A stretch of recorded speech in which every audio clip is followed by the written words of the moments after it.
In verses 9 through 11, the narrative reaches a crescendo of worship and adoration toward the one who sits on the throne, revealing a profound interaction between the living creatures and the 24 elders in the heavenly throne room. These verses provide a detailed account of the response elicited by the continuous praise offered by the four living creatures, weaving together themes of sovereignty, worship, and the purpose of creation. Verse 9 begins with, "Whenever the living creatures give glory and honor and thanks to Him who sits on the throne, who lives forever and ever," indicating a perpetual cycle of worship. This ongoing act of adoration by the living creatures is not isolated, but triggers a response from the 24 elders. The living creatures acknowledge the eternal nature of God, who lives forever and ever, a declaration that emphasizes God's immortality and unchanging existence. This recognition of God's eternal sovereignty serves as a reminder to believers of the enduring nature of God's reign and His worthiness of perpetual praise. Verses 10 and 11 continue, "The 24 elders fall down before Him who sits on the throne and worship Him who lives forever and ever, and cast their crowns before the throne, saying, 'You are worthy, O Lord, to receive glory and honor and power, for you created all things, and by your will they exist and were created.'"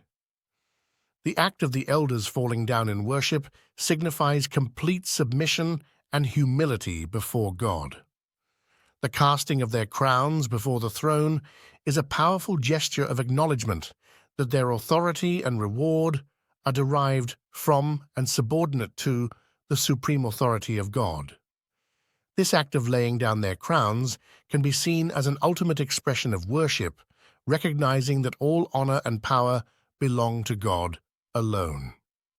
The declaration of the elders, "You are worthy, O Lord," affirms God's inherent worthiness to receive glory, honor, and power.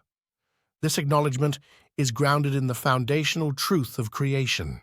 "For you created all things, and by your will they exist and were created." Herein lies the ultimate purpose of all creation, to bring glory to the Creator. This statement aligns with the biblical narrative that all things were made by Him and for Him, emphasizing that the existence and purpose of creation are rooted in God's sovereign will. For the believer, these verses illuminate several key aspects of our relationship with God and our understanding of worship. Firstly, they call us to a posture of humility and submission, recognizing that our achievements and rewards are not our own, but are gifts from God to be used for His glory. The act of the elders, casting their crowns before God, serves as a model for believers to lay down our lives, talents, and achievements at the feet of Jesus, acknowledging Him as the source of all good things.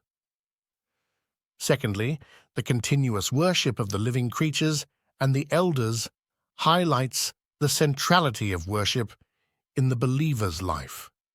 Worship is not limited to songs or prayers, but is a lifestyle of giving glory, honor, and thanks to God in all circumstances. This passage invites believers to cultivate a heart of worship that recognizes God's sovereignty and His eternal nature, integrating worship into every aspect of our lives. Lastly, the acknowledgement of God as the Creator of all things calls believers to reflect on the purpose of creation and our role within it. We are reminded that we, along with all creation, exist to glorify God. This understanding should shape how we live, work, and interact with the world around us, motivating us to live lives that reflect God's glory and honor His sovereign will. This passage offers a profound insight into the nature of heavenly worship and the relationship between creation and the Creator. It challenges believers to a deeper commitment to worship, a lifestyle of humility and submission, and a renewed perspective on our purpose in God's sovereign plan. As we meditate on these verses, May we be inspired to join the chorus of creation, offering our lives as a continuous expression of worship and adoration to the one who is worthy of all glory, honor, and power forever and ever.